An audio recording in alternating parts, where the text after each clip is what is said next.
그러므로 내가 이것을 말하며 주 안에서 증거하노니 이제부터는 이방인이 그 마음에 허망한 것으로 행하겠지 너희는 행하지 말라. 저희 총명이 어두워지고 저희 가운데 있는 무지함과 저희 마음이 굳어짐으로 말미암아 하나님의 생명에서 떠나 있도다. 저희가 감각 없는 자 되어 자신을 방탕에 방임하여 모든 더러운 것을 욕심으로 행하되 오직 너희는 그리스도를 이같이 배우지 아니하였느니라. 아멘. 오늘 말씀은 에베소서 4장 말씀입니다. 그러면서 이 믿음에 관한 말씀을 저희들이 볼 수가 있습니다. 여기까지 저희들이 지금 쭉 돌아본 게 믿음, 소망, 사랑에 관한 말씀을 알려드렸습니다. 그래서 믿음은 우리들의 정체성, who I am, what is it 하고 저희들의 정체성을 밝혀준다고 말씀드렸습니다. 그리고 소망이라는 것은 방향성을 얘기한다고 말씀드렸습니다. 저곳을 향해서 하나님이 계신 곳, 부르신 이의 상을 쫓아가는 그 방향성을 얘기한다고 말씀드렸습니다. 사랑이라는 것은 how, 어떻게 살아가야 되는가. 자, 방향을 잡았고 나의 정체성을 아는데 방법은 사랑이란 방법으로 지금 가야 된다는 것입니다. 그 중에서 지금 믿음에 대해서 조금 더 살펴보고자 합니다. 우리가 말하는 믿음이라는 게 무엇이냐는 것입니다. 그 믿음이라는 게 여러분들 만들어 놓은 믿음입니까? 아니면 하나님이 주신 믿음입니까? 그걸 여러분들이 깊이 생각해 봐야 됩니다. 성경은 어떻게 얘기하고 있습니까? 믿음 없이는 기쁘시게 못하나니 하나님께 나아가는 자는 반드시 그가 계신 것과 또한 그가 자기를 찾는 자들에게 상 주시는 이심을 믿어야 할지니라 하고 히브리서 11장 6절에 말씀하고 있습니다. 그가 계신 것, 하나님은 계십니다. 우리가 만든 돌로 새기고 물에다 새기고 이런 것이 아닙니다. 지금도 살아계셔서 우리의 간구를 들으시고 우리의 믿음을 부어주십니다. 그리고 그분이 우리에게 상 주시는 이라고 지금 소망을 품고 가라고 지금 말씀하고 계십니다. 결국 믿음은 나의 인격과 나의 존재를 변화시키면서 나가는 것이지 내가 소원하는 것을 이루기 위한 수단이 아니라는 것입니다. 이것이 가장 무서운 얘기입니다. 이 믿음이 나를 어떻게 변화시켰고 하나님이 나를 인도하셨고 하나님이 나를 어떻게 인내하게 만드셨는가 우리의 인생의 과정을 통해서 드러내는 것입니다. 이 믿음을 통해서 하나님이 이 땅을 어떻게 보시고 그래서 하나님의 눈으로 볼 수 있는 시각을 우리에게 주시는 겁니다. 그래서 전에는 긍휼을 몰랐는데 긍휼함을 받고 보니 믿음이 자꾸 자라다 보니 긍휼함을 베풀 수 있다는 것입니다. 전에는 못 견뎠는데 이제는 견딜 수 있다는 겁니다. 이것이 믿음에 자라났다는 것을 얘기합니다. 그럼 그래서 믿음이라는 것은 무엇을 이루기 위해서 기술이 된다는 것이 아니라는 걸 아시기 바랍니다. 항상 강조하는 것이 doing이 아니라 being입니다. 뭘 하는 것이 아니고 여러분들이 그 인격과 나의 성품이 예수 그리스도를 닮아가는 것이 있다는 것입니다. 그것이 바로 믿음이라는 것입니다. 문제는 우리의 소원과 욕심을 이루기 위해서 믿음을 동원할 때 문제가 됩니다. 우리가 그래서 잘하는 게 뭡니까? 믿습니다. 시읒자를 더 오래 하면은 하나님의 뜻이 아닌데도 다 이루어질 것 같이 착각하고 삽니다. 믿습니다 하는데 안 이루어지니까 또 믿습니다 하고 아이고 3일 금식하니까 안 되니까 일주일 금식하고 근데 하나님께서 하나님 뜻도 안 물어보고 하나님 뜻 아닌 거를 그것을 내가 만들어 놓은 믿음으로 갈 수 없다는 것입니다. 이처럼 할 때는 참 난감합니다. 하나님의 뜻과는 전혀 없이 이렇게 한다는 것을 세상 말로 뭐라 그럽니까? 땡깡 부린다 그럽니다. 땡깡 부림. 땡깡 부리면 하나님이 들어주실 줄 알고 여러분 어린아이가 있는데 앞뒤를 분별하지 못하는 어린아이가 칼을 달라 그럽니다.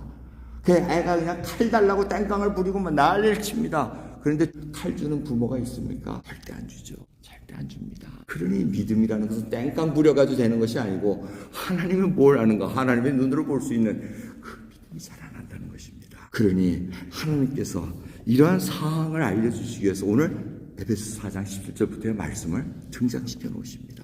우리가 예수 그리스도를 믿기 전에는 어떤 상태였던 것을 알려주신다는 겁니다. 그래서 오늘 본문 말씀을 보시면 뭐라 그럽니까? 허망하게 살았다고 얘기합니다.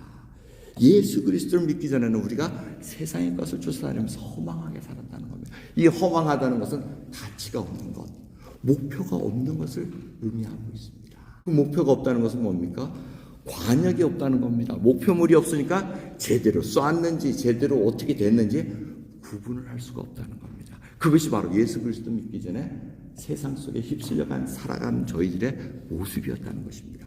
그것을 분명하게 하나님의 말씀을 통해서 알려주고 계십니다. 그래서 우리들은 세상에 많은 사람들이 따라가는 것에 거기에 가치를 둡니다.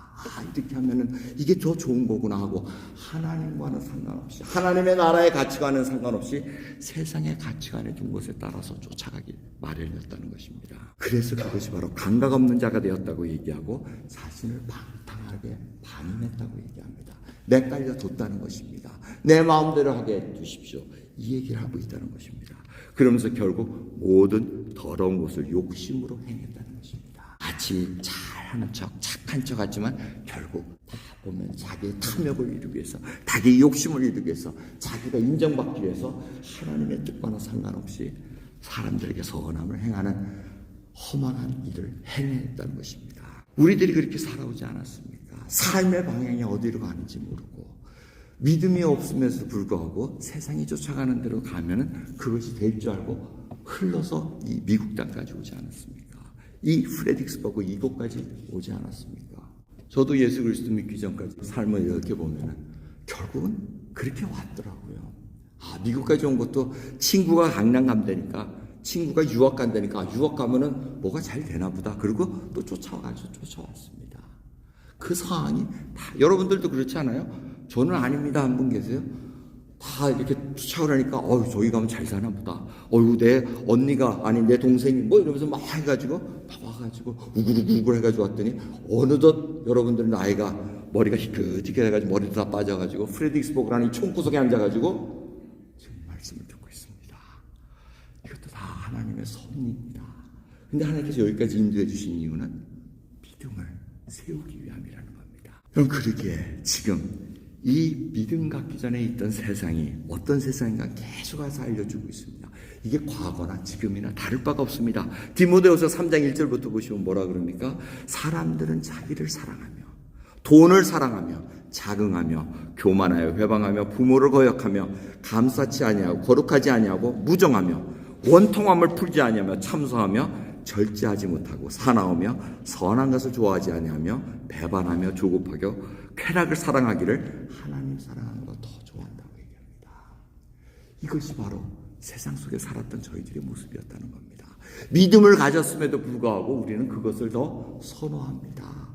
조금 더 편했으면 좋았을 텐데, 조금 더 하나님이 나를 좀 낫게 살게 해주시면 좋았을 텐데, 근데 그게 아님에도 불구하고 우리는 믿습니다 하고 살아갑니다. 하나님의 뜻을 물어보시기 바랍니다. 우리는 이와 같은 배를 타고 세상과 같이 움직여가고 있습니다. 사도행전 지난주에 말씀을 보면 참 아주 깊은 말씀들이 있습니다. 사도 바울이 복음을 전하다가 2년 동안 억울하게 감옥에 갇혀 있습니다. 감옥에 간 것도 억울한데 2년 동안 아무 죄도 없이 붙잡혀 있습니다. 그리고 드디어 날이 돼가지고 배를 타고 갑니다. 그 배를 쫙 타고 가는데 예수 믿는 자는 얼마 안 됩니다. 호송하는 백부장 율리오라는 사람도 예수 믿지 않는 자요. 선주도 예수 믿지 않는 자요. 선장도 예수 믿지 않는 자요. 그 배를 타는 많은 장작분들도 예수 믿지 않는 자요. 예수 믿는 자는 아주 극소수입니다. 마치 우리가 세상에서 살아가는 그 모습과 참 흡사합니다. 사도 바울이 지혜로 얘기합니다. 이 겨울 나기가 여기 이제 운행하면 안 됩니다. 여기서 쉽시다. 미양이란 아름다운 항구라는 곳에 좀 쉽시다 하는데 선주와 선장은 돈 벌러 가야지. 다들 목적은 지금 이태리 로마로 가는 것이 목적이었습니다. 다 같이 타고 있습니다.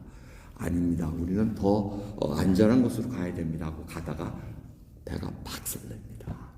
그런데 다행히도 배와 물건은 다 잊어먹었음에도 불구하고 생명은 건집니다. 누구 때문에 생명이 건집니까? 바로 하나님께서 사도 바울의 일행을 건지기 위해서 그들도 같이 살려줍니다. 이것이 놀랍습니다. 여러분, 우리가 원하는 건 뭡니까? 나에게 악하고 지금 예수 그리스도 믿지 않는 자들을 빨리 죽여주셨으면, 나만 좀 살려줬으면, 이런 마음 아닙니까? 근데 하나님은 그 사람 때문에, 예수 그리스도 믿는 자 때문에 다 살려주십니다. 그게 은혜라는 것입니다. 그것이 하나님의 사랑이라는 것입니다.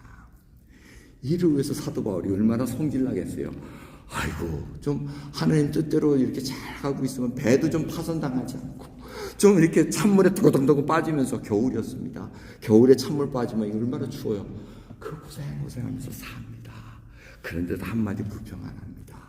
단지 한마디 한 것은 내 말을 들었으면 좋았을 걸 하면서 움직입니다.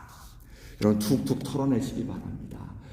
여러분들이 성령 충만하고 지혜를 통해서 그때 이거 하지 말았어야 되는데 하고 보니까 망했습니다. 그랬더니 여러분들 하는 말이 꼴 좋다, 내 말 안 듣니 잘 됐다, 싸다 싸, 이게 아니고 그때 들었으면 좋았을 걸, 그러고 넘어가면 됩니다. 그걸 가지고 헤집으면서 내가 옳았다고 나타낼 이유가 없다는 것입니다.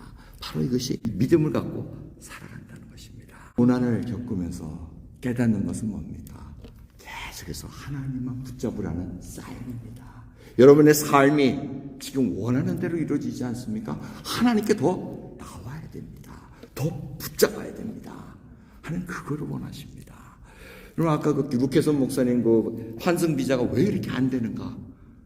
하나님 더 붙잡으라는 얘기입니다. 사람 의지하지 말고 하나님만 더 붙잡으라는 그 메시지라는 것을 잊지 마시기 바랍니다. 우리가 살아가는 데 있어서 형통한 삶과 세상의 성공이라는 삶을 구별할 줄 아셔야 됩니다. 우리는 세상에 성공하기를 원합니다.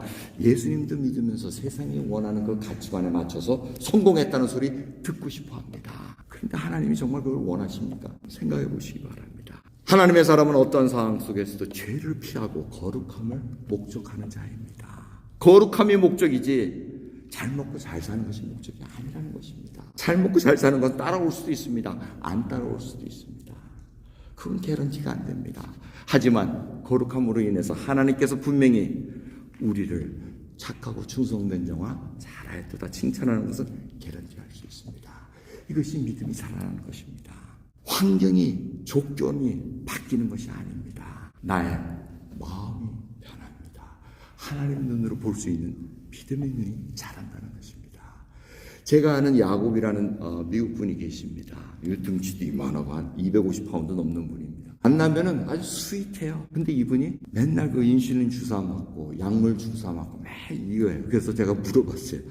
도대체 왜 그렇게 됐습니까? 예수님 믿기 전에 젊었을 때 자기가 그냥 마약 맞고 뭐하고 몸을 마음대로 굴렸다는 겁니다.